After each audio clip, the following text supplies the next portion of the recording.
창세기 37장. 야곱은 자기 아버지가 몸붙여 살던 땅, 곧 가나안 땅에서 살았다. 야곱의 역사는 이러하다. 17살 된 소년 요셉이 아버지의 첩들인 빌하와 실바가 낳은 형들과 함께 양을 치는데 요셉은 형들의 허물을 아버지에게 일러 바치곤 하였다.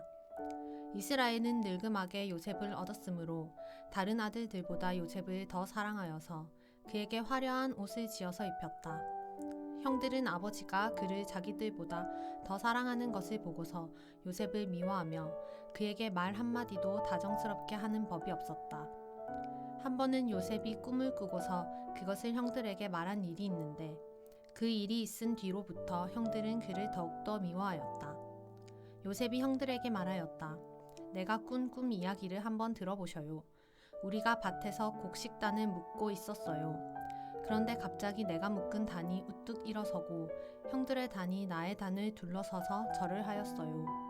형들이 그에게 말하였다. 내가 우리의 왕이라도 될성 싶으냐? 정말로 내가 우리를 다스릴 참이냐? 형들은 그의 꿈과 그가 한 말 때문에 그를 더욱더 미워하였다. 얼마 뒤에 그는 또 다른 꿈을 꾸고 그것을 형들에게 말하였다. 들어보셔요. 또 꿈을 꾸었어요. 이번에는 해와 달과 별 11개가 나에게 절을 했어요. 그가 아버지와 형들에게 이렇게 말할 때에 그의 아버지가 그를 꾸짖었다. 내가 꾼 그 꿈이 무엇이냐? 그래, 나하고 너의 어머니하고 너의 형들이 함께 너에게로 가서 땅에 엎드려서 너에게 절을 할 것이란 말이냐? 그의 형들은 그를 시기하였지만 아버지는 그 말을 마음에 두었다. 그의 형들은 아버지의 양떼를 치려고 세겜 근처로 갔다. 이스라엘이 요셉에게 말하였다. 내가 알고 있듯이 너의 형들이 세겜 근처에서 양을 치지 않느냐? 내가 너를 너의 형들에게 좀 보내야겠다. 요셉이 대답하였다. 다녀오겠습니다. 이스라엘이 요셉에게 말하였다. 너의 형들이 잘 있는지, 양들도 잘 있는지를 가서 살펴보고 나에게 와서 소식을 전해다오. 그의 아버지는 헤브론 골짜기에서 그를 떠나보냈다. 요셉이 세겜에 도착하였다. 어떤 사람이 보니 요셉이 들에서 헤매고 있었다. 그가 요셉에게 물었다. 누구를 찾느냐? 요셉이 대답하였다. 형들을 찾습니다. 우리 형들이 어디에서 양을 치고 있는지 나에게 일러주시겠습니까? 그 사람이 대답하였다. 너의 형들은 여기에서 떠났다. 도단으로 가자고 하는 말을 내가 들었다. 그래서 요셉은 형들을 뒤따라 가서 도단 근처에서 형들이 있는 곳을 알아냈다. 그런데 그의 형들은 멀리서 그를 알아보고서 그를 죽여버리려고 그가 그들에게 가까이 오기 전에 음모를 꾸몄다. 그들은 서로 마주보면서 말하였다. 야, 저기 꿈꾸는 녀석이 온다. 자, 저 녀석을 죽여서 아무 구덩이에나 던져놓고 사나운 들짐승이 잡아먹었다고 하자. 그리고 그 녀석의 꿈이 어떻게 되나 보자. 르우벤이 이 말을 듣고서 그들의 손에서 요셉을 건져내려고 그들에게 이렇게 말하였다. 목숨만은 해치지 말자. 피는 흘리지 말자. 여기 들판에 있는 구덩이에 그 아이를 던져놓기만 하고 그 아이에게 손을 대지는 말자. 르우벤은 요셉을 그들에게서 건져내서 아버지에게 되돌려 보낼 생각으로 이렇게 말한 것이다. 요셉이 형들에게로 오자 그들은 그의 옷, 곧 그가 입은 화려한 옷을 벗기고 그를 들어서 구덩이에 던졌다. 그 구덩이는 비어있고 그 안에는 물이 없었다. 그들이 앉아서 밥을 먹고 있는데 고개를 들고 보니 마침 이스마엘 상인 한 떼가 길르앗으로부터 오는 것이 눈에 띄었다. 낙타에다 향품과 유향과 몰약을 싣고 이집트로 내려가는 길이었다. 유다가 형제들에게 말하였다. 우리가 동생을 죽이고 그 아이의 피를 덮는다고 해서 그들은 피 묻은 그 화려한 옷을 아버지에게로 가지고 가서 말하였다. 우리가 이 옷을 주었습니다. 이것이 아버지의 아들의 옷인지 잘 살펴보시기 바랍니다. 그가 그 옷을 알아보고서 부르짖었다. 내 아들의 옷이다. 사나운 들짐승이 그 아이를 잡아먹었구나. 요셉은 찢겨서 죽은 것이 틀림없다. 야곱은 슬픈 나머지 옷을 찢고 베옷을 걸치고 아들을 생각하면서 여러 날을 울었다. 그의 아들, 딸들이 모두 나서서 그를 위로하였지만 그는 위로받기를 마다하면서 탄식하였다. 아니다. 내가 울면서 나의 아들이 있는 스올로 내려가겠다. 아버지는 잃은 자식을 생각하면서 울었다. 그리고 미디안 사람들은 이집트에서 요셉을 보디발이라는 사람에게 팔았다. 그는 바로의 신하로서 경호대장으로 있는 사람이었다. 38장. 그 무렵에 유다는 형제들에게서 떨어져 나가 히라라고 하는 아둘람 사람이 사는 곳으로 가서 그와 함께 살았다. 유다는 거기에서 가나안 사람 수아라고 하는 사람의 딸을 만나서 결혼하고 아내와 동침하였다. 그가 임신하여 아들을 낳으니 유다가 그 아들 이름을 에르라고 하였다. 그가 또 임신하여 아들을 낳았다. 이번에는 아이의 어머니가 그 아들 이름을 오난이라고 하였다. 그가 또다시 아들을 낳고 이름을 셀라라고 하였다. 그가 셀라를 낳은 곳은 거십이다. 유다가 자기 맏아들 에르를 결혼시켰는데 그 아내의 이름은 다말이다. 유다의 맏아들 에르가 주님께서 보시기에 악함으로 주님께서 그를 죽게 하셨다. 유다가 오난에게 말하였다. 너는 형수와 결혼해서 시동생으로서의 책임을 다해라. 너는 내 형의 이름을 이을 아들을 낳아야 한다. 그러나 오난은 아들을 낳아도 그가 자기 아들이 안 되는 것을 알고 있었으므로 형수와 동침할 때마다 형의 이름을 이을 아들을 낳지 않으려고 정액을 땅바닥에 쏟아버리곤 하였다. 그가 이렇게 한 것이 주님께서 보시기에 악하였다. 그래서 주님께서는 오난도 죽게 하셨다. 유다는 자기의 며느리 다말에게 말하였다. 나의 아들 셀라가 다 클 때까지 너는 내 친정아버지 집으로 돌아가서 과부로 살고 있거라. 유다는 셀라를 다말에게 주었다가는 셀라도 제 형들처럼 죽을지 모른다고 생각하였다. 그 뒤에 오랜 세월이 지나서 수아의 딸 유다의 아내가 죽었다. 곡을 하는 기간이 끝났을 때에 유다는 친구 아둘람 사람 히라와 함께 자기 양들의 털을 깎으러 딥나로 올라갔다. 다말은 너의 시아버지가 양털을 깎으러 딥나로 올라간다 하는 말을 전해 듣고서 과부의 옷을 벗고 너울을 써서 얼굴을 가리고 딥나로 가는 길에 있는 에나임 어귀에 앉았다. 그것은 막내 아들 셀라가 이미 다 컸는데도 유다가 자기와 셀라를 짝지어 주지 않았기 때문이다. 길을 가던 유다가 그를 보았지만 얼굴을 가리고 있었으므로 유다는 그가 창녀인 줄 알았다. 그래서 유다는 그가 자기 며느리인 줄도 모르고 길가에 서 있는 그에게로 가서 말하였다. 너에게 잠시 들렀다 가마. 자, 들어가자. 그때에 그가 물었다. 저에게 들어오시는 값으로 저에게 무엇을 주시겠습니까? 유다가 말하였다. 나의 가축대에서 새끼 염소 한 마리를 보내마.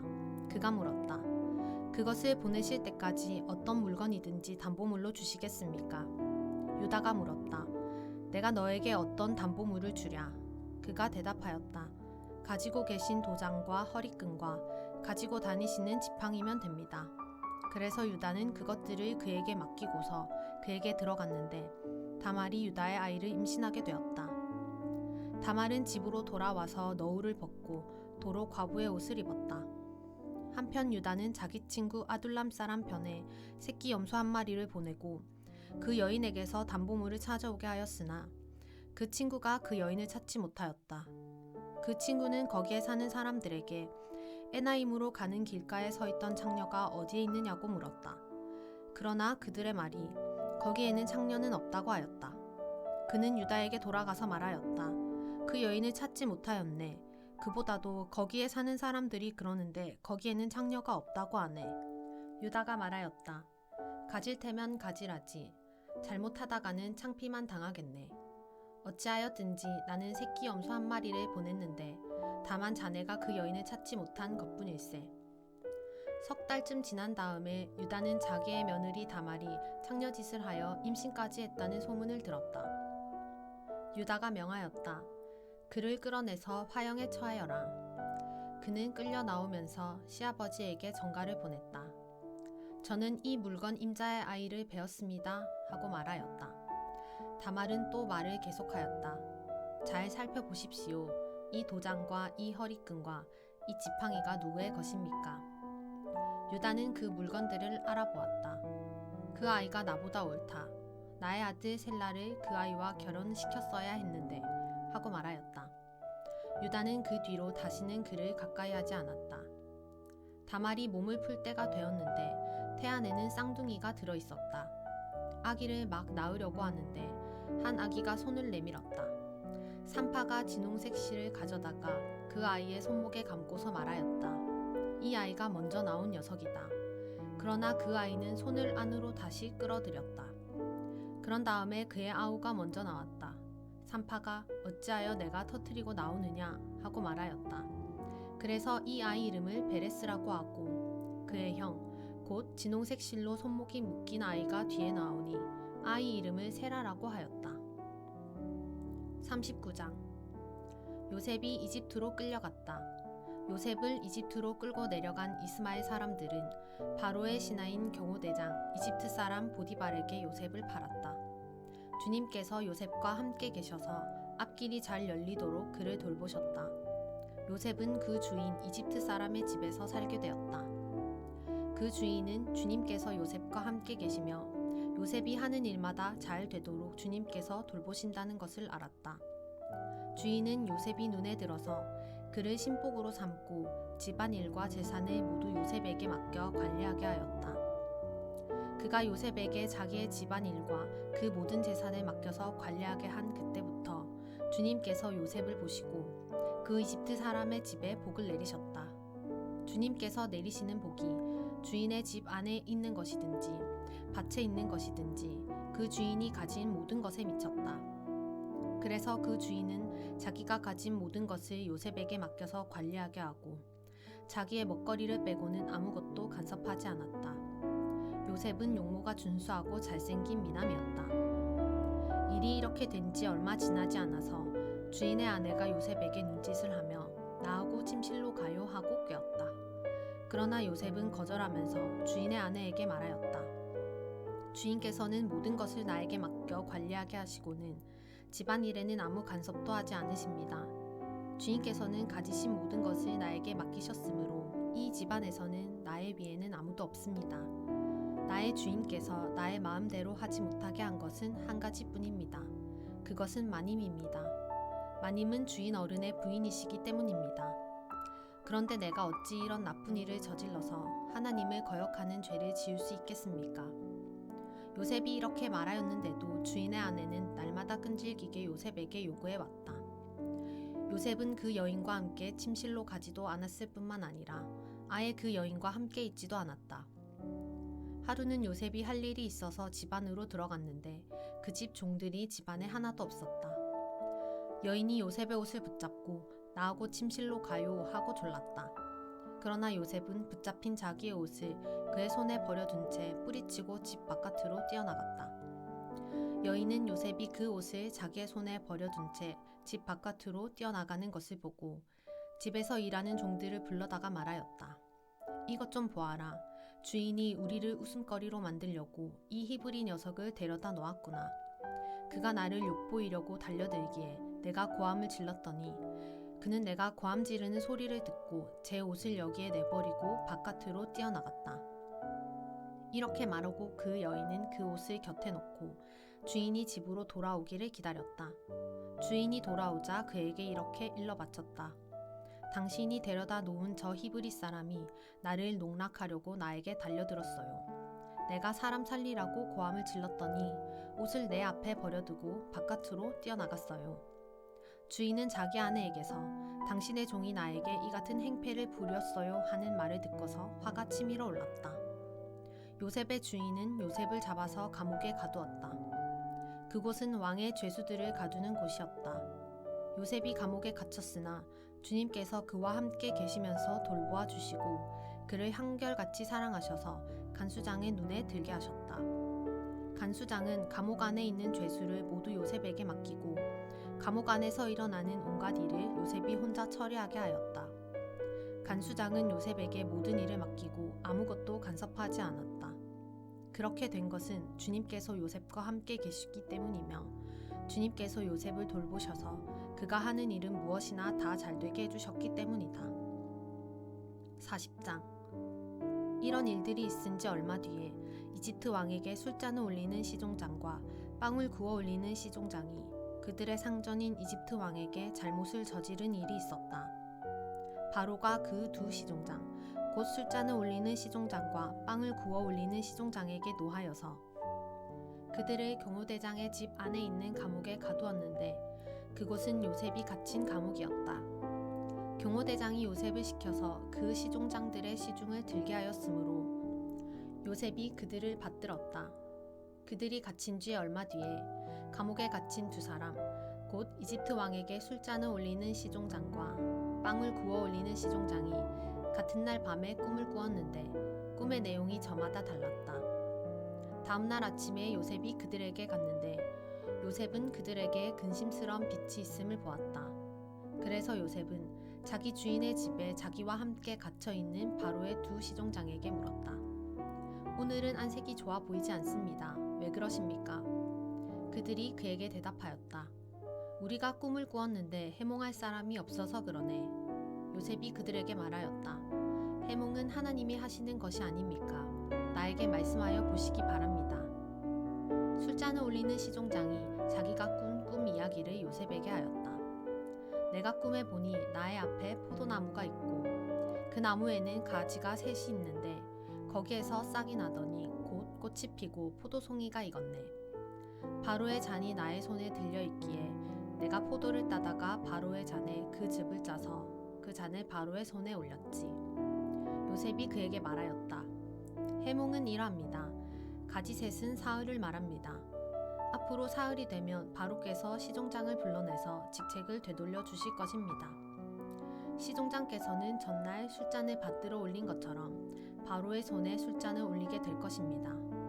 시종장께서 잘 되시는 날에 나를 기억하여 주시고 나를 따로 생각해 주시기 바랍니다. 그리고 바로에게 나의 사정을 말씀드려서 나도 이 감옥에서 풀려나게 해주시기 바랍니다. 나는 히브리 사람이 사는 땅에서 강제로 끌려온 사람입니다. 그리고 여기에서도 내가 이런 구덩이 감옥에 들어올 만한 일은 하지 않았습니다. 빵을 구워 올리는 시종장도 그 해몽을 듣고 보니 좋아서 요셉에게 말하였다. 나도 한 꿈을 꾸었는데 나는 빵이 담긴 바구니 3개를 머리에 이고 있었네. 제일 위에 있는 바구니에는 바로에게 드릴 온갖 구운 빵이 있었는데 새들이 내가 이고 있는 바구니 안에서 그것들을 먹었네. 요셉이 말하였다. 해몽은 이러합니다. 바구니 셋은 사흘을 말합니다. 앞으로 사흘이 되면 바로께서 시종장을 불러내서 목을 베고 나무에 매다실 터인데 새들이 시종장의 주검을 쪼아 먹을 것입니다. 그러한 지 사흘째 되는 날, 그날은 바로의 생일인데 왕은 신하들을 다 불러 모으고 잔치를 베풀었다. 술잔을 올리는 시종장과 빵을 구워 올리는 시종장이 신하들이 모인 자리에 불려나갔다. 바로에게 술을 따라 올리는 시종장은 직책이 회복되어서 잔의 순을 따라서 바로의 손에 올리게 되고 빵을 구워 바치는 시종장은 매달려서 처형되니 요셉이 그들에게 해몽하여 준 대로 되었다. 그러나 술잔을 올리는 시종장은 요셉을 기억하지 못하였다. 그는 요셉을 잊고 있었다. 41장. 그로부터 만 2년이 지나서 바로가 꿈을 꾸었다. 그가 나일 강가에 서 있는데 잘생기고 살이 찐 암소 7마리가 강에서 올라와서 갈밭에서 풀을 뜯는다. 그 뒤를 이어서 흉측하고 야윈 다른 암소 7마리가 강에서 올라와서 먼저 올라온 소들과 함께 강가에 선다. 그 흉측하고 야윈 암소들이 잘생기고 살이 찐 암소들을 잡아먹는다. 바로는 잠에서 깨어났다. 그가 다시 잠들어서 또 꿈을 꾸었다. 이삭 7개가 보인다. 토실토실하고 잘 여문 이삭 7개가 나오는데 그것들은 모두 한 줄기에서 나와서 자란 것들이다. 그 뒤를 이어서 또 다른 이삭 7개가 피어나오는데 열풍이 불어서 야위고 마른 것들이다. 그 야윈 이삭이 토실토실하게 잘 여문 이삭 7개를 삼킨다. 바로가 깨어나 보니 꿈이다. 아침에 그는 마음이 뒤숭숭하여 사람을 보내어서 이집트의 마술사와 현인들을 모두 불러들이고 그가 꾼 꿈 이야기를 그들에게 하였다. 그러나 아무도 그에게 그 꿈을 해몽하여 주는 사람이 없었다. 그때에 술잔을 올리는 시종장이 바로에게 말하였다. 제가 꼭 했어야 할 일을 못한 것이 오늘에야 생각납니다. 임금님께서 종들에게 노하셔서 저와 빵을 구워 올리는 시종장을 경호대장 집 감옥에 가두신 일이 있습니다. 저희들이 같은 날 밤에 각각 꿈을 꾸었는데 두 꿈의 내용이 너무나 달랐습니다. 그때의 그곳에 경호대장의 종인 히브리 소년이 저희와 함께 있었습니다. 저희가 꾼 꿈 이야기를 그에게 해주었더니 그가 그 꿈을 풀었습니다. 저희 두 사람에게 제각기 그 꿈을 해몽하여 주었던 것입니다. 그리고 그가 해몽한 대로 꼭 그대로 되어서 저는 복직되고 그 사람은 처형되었습니다. 이 말을 듣고서 바로가 사람을 보내어 요셉을 불러오게 하였고 사람들은 곧바로 그를 구덩이에서 끌어냈다. 요셉이 수염을 깎고 옷을 갈아입고 바로 앞으로 나아가니 바로가 요셉에게 말하였다. 내가 꿈을 하나 꾸었는데 그것을 해몽할 수 있는 사람이 없다. 나는 내가 꿈 이야기를 들으면 잘 푼다고 들었다. 그래서 너를 불렀다. 요셉이 바로에게 대답하였다. 저에게는 그런 능력이 없습니다. 임금님께서 기뻐하실 대답은 하나님이 해주실 것입니다. 바로가 요셉에게 말하였다. 꿈에 내가 나일 강가에 서 있는데 살이 찌고 잘생긴 암소 7마리가 강에서 올라와서 갈밭에서 풀을 뜯었다. 그것들의 뒤를 이어서 약하고 아주 흉측하고 야윈 다른 암소 7마리가 올라오는데 이집트 온 땅에서 내가 일찍이 본 일이 없는 흉측하기 짝이 없는 그런 암소들이었다. 그 야위고 흉측한 암소들은 먼저 올라온 기름진 암소 7마리를 잡아먹었다. 흉측한 암소들은 살이 찐 암소들을 잡아먹었는데도 여전히 굶은 암소처럼 흉측하였다. 그리고는 내가 깨어났다. 내가 또다시 꿈에 보니 한 줄기에서 자란 이삭 7개가 있는데 잘 여물고 실한 것들이었다. 그것들의 뒤를 이어서 다른 이삭 7개가 피어나오는데 열풍이 불어서 시들고 야위고 마른 것들이었다. 그 야윈 이삭이 잘 여문 7 이삭을 삼켜버렸다. 내가 이 꿈 이야기를 마술사와 현인들에게 들려주었지만 아무도 나에게 그 꿈을 해몽해 주지 못하였다. 요셉이 바로에게 말하였다.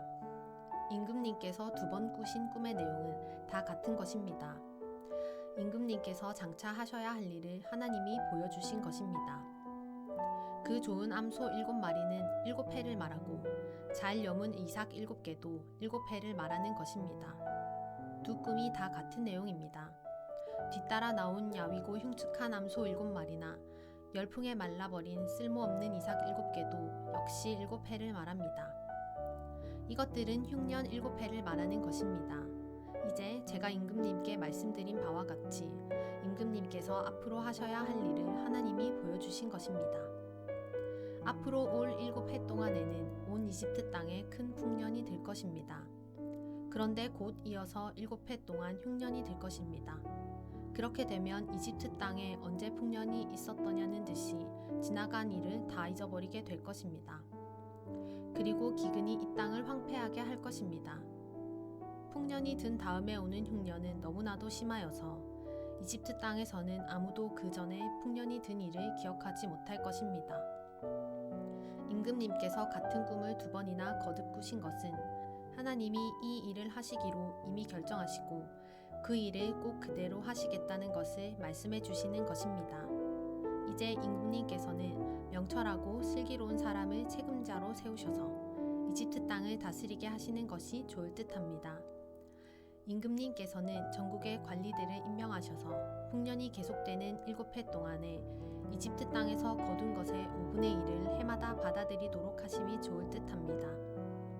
앞으로 올 풍년에 그 관리들은 온갖 먹거리를 거두어 드리고 임금님의 권한 아래 각 성읍에 곡식을 갈무리하도록 하십시오. 이 먹거리는 이집트 땅에서 7해 동안 이어갈 흉년에 대비해서 그때에 이 나라 사람들이 먹을 수 있도록 갈무리해 두셔야 합니다. 그렇게 하시면 기근이 이 나라를 망하게 하지 못할 것입니다. 바로와 모든 신하들은 이 제안을 좋게 여겼다. 바로가 신하들에게 말하였다. 하나님의 영이 함께하는 사람을 이 사람 말고 어디에서 또 찾을 수 있겠느냐? 바로가 요셉에게 말하였다. 하나님이 너에게 이 모든 것을 알리셨는데 너처럼 명철하고 슬기로운 사람이 어디에 또 있겠느냐? 내가 나의 집을 다스리는 책임자가 되어라. 나의 모든 백성은 너의 명령을 따를 것이다. 내가 너보다 높다는 것은 내가 이 자리에 앉아 있다는 것뿐이다. 바로가 또 요셉에게 말하였다. 내가 너를 온 이집트 땅의 총리로 세운다. 그렇게 말하면서 바로는 손가락에 끼고 있는 옥새 반지를 빼서 요셉의 손가락에 끼우고 고운 모시 옷을 입히고 금목걸이를 목에다 걸어주었다. 그런 다음에 또 자기의 병거에 버금가는 병거에 요셉을 태우니 사람들이 물러나거라 하고 외쳤다. 이렇게 해서 바로는 요셉을 온 이집트 땅의 총리로 세웠다. 바로가 요셉에게 말하였다. 나는 바로다. 이집트 온 땅에서 총리의 허락이 없이는 어느 누구도 손 하나 발 하나도 움직이지 못한다. 바로는 요셉에게 사브낫 바네아라는 이름을 지어주고 온의 제사장 보디베라의 딸 아스낫과 결혼을 시켰다. 요셉이 이집트 땅을 순찰하러 나섰다. 요셉이 이집트 왕 바로를 섬기기 시작할 때 그의 나이는 30살이었다. 요셉은 바로 앞에서 물러나와서 이집트 온 땅을 두루 다니면서 살폈다. 풍년을 이룬 7해 동안에 땅에서 생산된 것은 대단히 많았다. 요셉은 이집트 땅에서 7해 동안 이어간 풍년으로 생산된 모든 먹거리를 거두어 들여 여러 성읍에 저장해 두었다. 각 성읍 근처 밭에서 나는 곡식은 각각 그 성읍에 쌓아두었다. 요셉이 저장한 곡식의 양은 엄청나게 많아서 마치 바다의 모래와 같았다. 그 양이 셀 수 없을 만큼 많아져서 기록을 중단할 수밖에 없었다. 요셉과 온의 제사장 보디베라의 딸 아스낫 사이에서 두 아들이 태어난 것은 흉년이 들기 전이었다. 요셉은 하나님이 나의 온갖 고난과 아버지 집 생각을 다 잊어버리게 하셨다 하면서 맏아들의 이름을 므낫세라고 지었다. 둘째는 내가 고생하던 이 땅에서 하나님이 자손을 번성하게 해주셨다 하면서 그 이름을 에브라임이라고 지었다.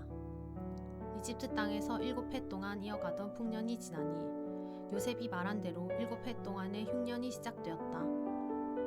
온 세상에 기근이 들지 않은 나라가 없었으나 이집트 온 땅에는 아직도 먹거리가 있었다. 그러나 마침내 이집트 온 땅의 백성이 굶주림에 빠지자 그들은 바로에게 먹을 것을 달라고 부르짖었다. 바로는 이집트의 모든 백성에게 요셉에게로 가서 그가 시키는 대로 하여라 하였다. 온 땅에는 기근이 들었으므로 요셉은 모든 창고를 열어서 이집트 사람들에게 곡식을 팔았다. 이집트 땅 모든 곳에 기근이 심하게 들었다. 기근이 온 세상을 뒤덮고 있었으므로 다른 나라 사람들도 요셉에게서 곡식을 사려고 이집트로 왔다. 아멘. 오늘도 주님 안에서 복된 하루 되시기 바랍니다.